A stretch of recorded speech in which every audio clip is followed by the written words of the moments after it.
Dando continuidade à temática da aula 03, nós vamos abordar de forma mais pontual as definições associadas à análise estruturada e à análise orientada a objetos. Eu vou dividir esse tema, na verdade, em dois vídeos. A parte 1, que nós vamos abordar a análise estruturada, e a parte 2, onde nós vamos abordar a análise orientada a objeto e o comparativo entre esses dois métodos.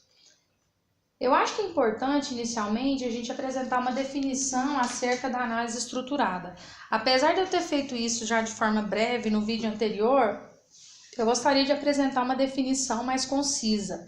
Então, eu tenho a análise estruturada, é uma atividade de construção de modelos que utiliza uma notação que é própria ao método de análise estruturada, para com a finalidade de retratar o fluxo e o conteúdo das informações utilizadas pelo sistema, dividindo o sistema em partições funcionais e comportamentais e descrevendo a essência daquilo que será construído.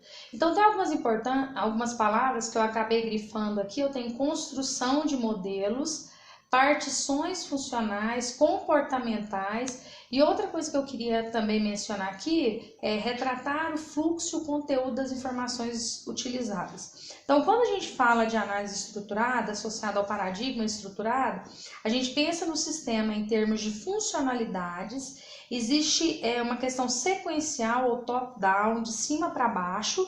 Então, eu desenvolvo o sistema a partir dessas funções, mas também especificando uma ordem de desenvolvimento. E a gente pensa em questões funcionais e comportamentais.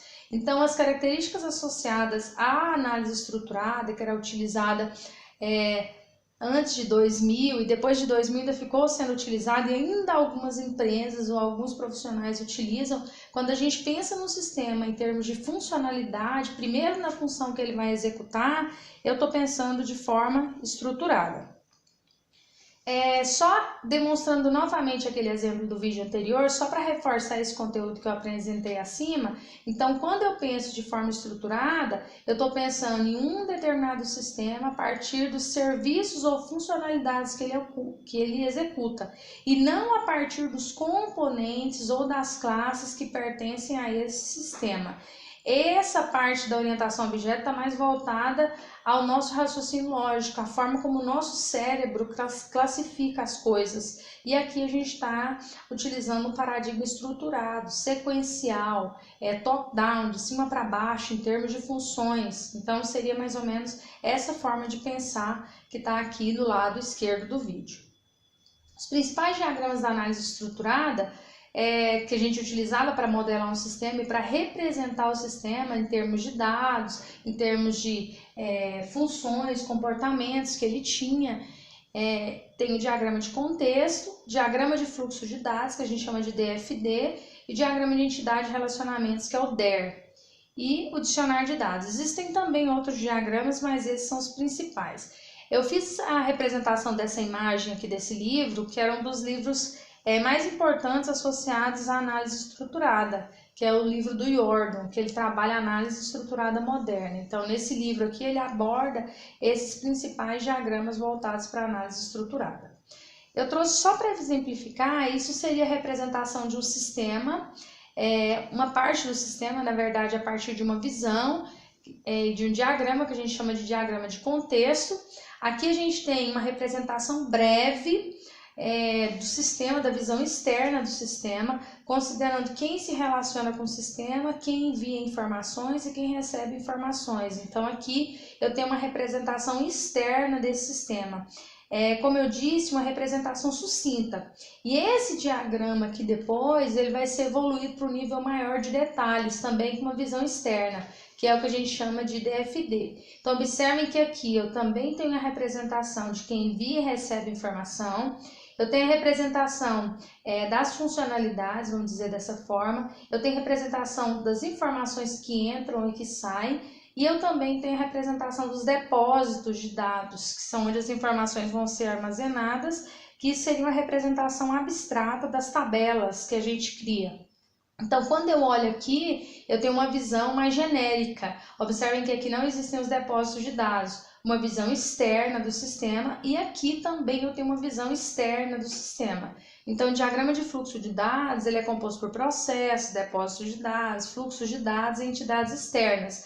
Então, aqui eu tenho uma representação desse modo estruturado de se representar um sistema computacional. Então, aqui fez-se o levantamento de requisitos. A partir do levantamento de requisitos, que se estabeleceu uma visão do sistema em termos de visão externa, quem envia, quem recebe, o que é enviado, o que é recebido, onde é armazenado, mas não se preocupe, esse diagrama não se preocupa em demonstrar como é feito, ele só se preocupa em representar o que é feito.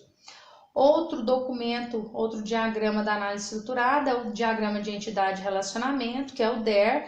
Ele é uma representação abstrata das tabelas. Então, por exemplo, aqui eu tenho uma tabela editora, eu tenho uma tabela grupo, eu tenho uma tabela personagem, criador, cidade, eu tenho a associação entre essas tabelas, eu tenho aqui a multiplicidade que existe entre elas, eu tenho atributos que estão armazenados aqui, o campos da minha tabela. Então, essa é uma representação de que a gente chama de diagrama de entidade e relacionamento. Entidades seriam esses termos aqui, relacionamentos são essas associações que existem entre as diferentes entidades. Só lembrando que esse DER é uma abstração do diagrama das tabelas e também do diagrama de classes que a gente vai trabalhar na UML.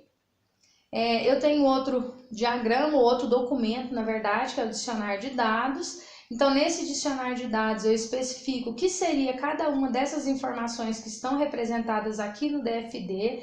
Então, o dicionário de dados ele é um complemento do DFD. Quando eu entro, por exemplo, aqui, dados livro, eu não sei o que vai entrar aqui nesses dados livros. Então, é como se eu colocasse dados livros é igual ISBN do livro, mais o ano, mais o autor principal, mais o autor secundário. Então, o dicionário de dados ele é um complemento do DFD, onde se especifica o que informações que estão entrando em cada um desses fluxos aqui, que são representados no DFD. Então, observem aqui que eu tenho BI, que era o número do bilhete de identidade do leitor. Isso é um sistema qualquer, não é o mesmo que está lá. Eu tenho a data de admissão, que é igual à data da inscrição do leitor. Eu tenho aqui, por exemplo, onde eu teria aqui a ficha do leitor, dados pessoais, que seria o número do leitor, o nome, a morada, o número do bilhete, o telefone e a profissão. Percebam que aqui eu tenho leitor, eu tenho esse símbolo aqui que representa iteração, repetição, esse aqui representa chave primária. Então, eu quero que vocês só entendam que o dicionário de dados ele é um complemento do DFD, onde se especifica como se fosse mesmo um dicionário de que tipo de informações estão entrando em cada um desses fluxos aqui.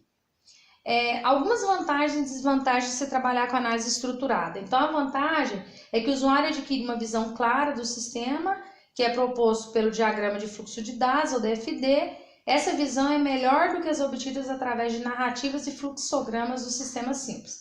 Então, o que ele está querendo dizer é que aqui eu consigo ter uma visão clara em termos da parte externa do sistema, o que está entrando e o que está saindo. Existiam outras representações, que eram fluxogramas, eram mais difíceis de entender. Então, é relacionado a isso que ele está representando essa vantagem.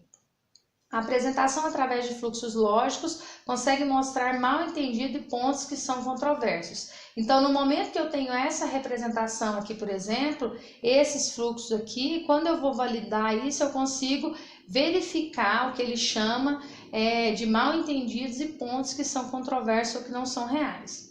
As interfaces entre o novo sistema e o já existente são mostradas de modo bem mais claro, isso quando eu estou trabalhando em termos de manutenção, mas se comparado à orientação ao objeto, só reforçando que eu estou olhando só a análise estruturada sozinha, mas se eu comparar ela com a análise orientada ao objeto, aí eu já tenho outra perspectiva. Aqui eu não estou analisando vantagem e desvantagem comparado à orientação ao objeto. Algumas desvantagens: o grau de detalhamento necessário, ou seja, existe um detalhamento muito grande, principalmente na construção do dicionário de dados. Só vamos reforçar, isso aqui eu falei, por exemplo, só de alguma parte. Agora vamos imaginar o dicionário de dados de todos esses fluxos aqui. Eu vou ter que dizer pedido válido é igual a isso, pedido, detalhes do pedido, detalhes do cliente, fatura, pagamento. Então existe um detalhamento, nível de detalhamento muito grande. Isso é considerado uma desvantagem. Orientação dos usuários e treinamento dos analistas é necessário, pois as regras do jogo são mudadas com a introdução da análise estruturada. Então, assim, quando eu não utilizo nenhum modelo de análise, eu passo a utilizar a análise estruturada, a sintaxe dela não é muito fácil.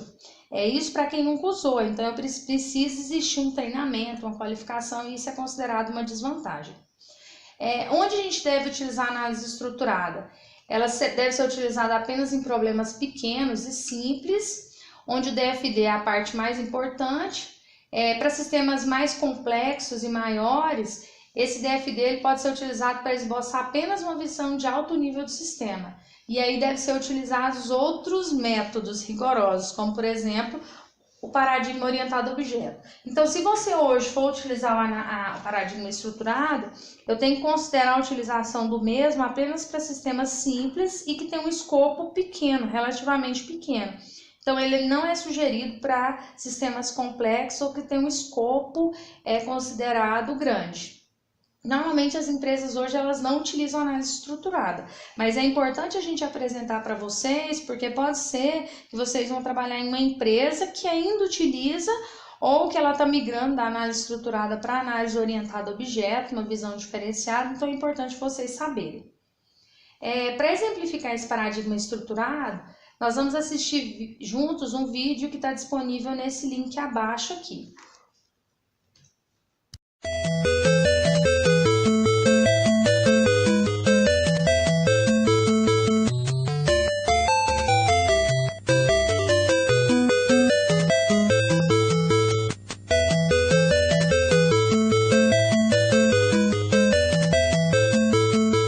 Ao programar, é necessário estipular uma linha de raciocínio que será levada em conta para a padronização do programa.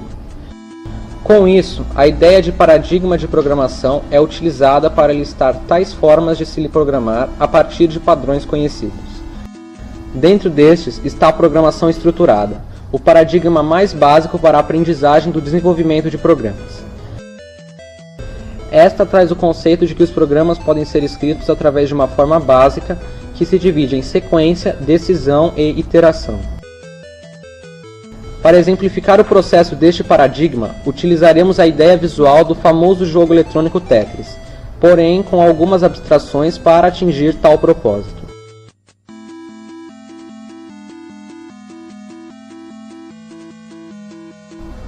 A sequência nada mais é do que os passos escritos para a execução do algoritmo. Pode-se notá-la em qualquer programa simples, constituindo um padrão de ordem sem interrupção, uma após a outra. São como as peças de Tetris, que estão descendo pela tela do jogo em ordem, uma após a outra. A decisão implementa ao código a possibilidade de se direcionar a 2 ou mais caminhos, cada um com sua condição de execução.